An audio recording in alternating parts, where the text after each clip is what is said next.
ఆదర్శం. ఆదర్శం అంటే దర్శనం చేయించేది, చూపించేది అని అర్థం అనమాట. ఆదర్శం అంటే ఏంటంటే దర్శనం చేయించేది, చూపించేది అని అర్థం. మహనీయుల జీవితాలు మనకు సరైన నడవడిక ఎలా ఉండాలో చూపుతుంది కనుక అది మనకు ఆదర్శమైంది. దస్తూరి మెరుగుపరుచుకునేందుకు రాసే కాపీ పుస్తకంలో పేజీల పైన ముద్రించబడిన నమూనా పంక్తి, అంటే మనం దస్తూరి రాసేందుకు కాపీ పుస్తకంలో పేజీల పైన ముద్రించబడిన నమూనా పంక్తి అనమాట. ఇది మేలుబంతిని చూసుకుంటూ దాన్ని అనుకరిస్తూ కింది 10 సార్లు రాస్తే చేతిరాత బాగవుతుంది. ఆ నమూనా పంక్తిని కూడా ఆదర్శం ఉంటుందన్నమాట. అంటే కాపీ పుస్తకాలు ఉంటాయి కదా, పైన ఒకటి రాసి ఉంటుంది, దాన్నే ఆదర్శం ఉంటుంది. దాన్ని అనుకరిస్తూ 10 సార్లు మనం రాసాం అనుకో, మన చేతి దస్తూరి మెరుగవుతుంది అనమాట. దాన్నే ఆదర్శం ఉంటుందన్నమాట. ఏదైనా జటిలమైన శాస్త్ర విషయాలను ఆ శాస్త్రం బాగా నేర్చిన పండితులు విపులంగా సరళంగా వ్యాఖ్య రాసి పెడితే ఆ శాస్త్రం తాలూకు కిటుకులు పర్మాలు అర్థం పట్టి మనకు చూపుతుందన్నమాట. కాబట్టి అలాంటి వ్యాఖ్యాన గ్రంథాలు కూడా ఆదర్శాలే. ఉదాహరణకు కావ్య లక్షణాల గురించి దండి రచించిన గ్రంథం పేరు కావ్యదర్శనం. వేదాంతవేత్తలు వివిధ సందర్భాల్లో మనస్సును, బుద్ధిని చైతన్యాన్ని అర్థంలో పోలుస్తారు.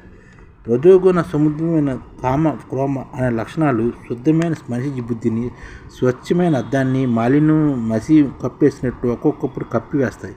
అప్పుడు బుద్ధి సరిగా పనిచేయదు. అలాంటప్పుడే మనిషి పాపకర్మల ఫలాలు దారుణంగా ఉంటాయని తెలిసి కూడా పాతకాలు చేస్తాడు. నవ్వుతూ చేసిన పాపాల కర్మలను తర్వాత ఏడుస్తూ అనిపిస్తాడని భగవద్గీత బోధిస్తుంది అన్నమాట.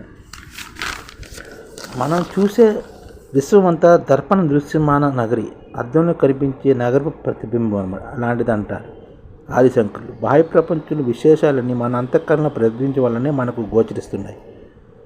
మన చేదర్పణ రూపంలో బాహ్య ప్రపంచ విశేషాలు ప్రపంచకపోతే వాటి రూపురేఖలు, లక్షణాలు మనం గ్రహించలేము.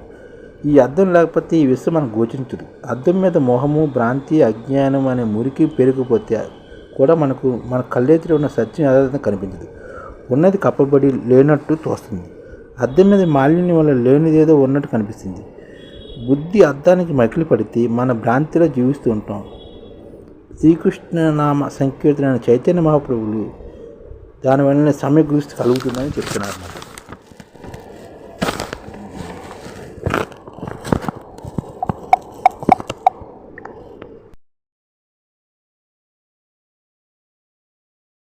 ఈ ఛానల్ ముఖ్య ఉద్దేశం ఏంటంటే మన తెలుగు రాష్ట్రాల్లో 1 కోటి మందికి సంఘటిత రంగాల్లో ఏ విధంగా ఉద్యోగాలు ఇవ్వవచ్చు, కనీస నెల జీతం 30,000 వరకు ఏ విధంగా ఇవ్వవచ్చు, ఏ విధంగా చేస్తే ఉద్యోగాలు సృష్టించబడతాయో వివరిస్తూ ఈ ఛానల్లో వీడియోలు వస్తాయి.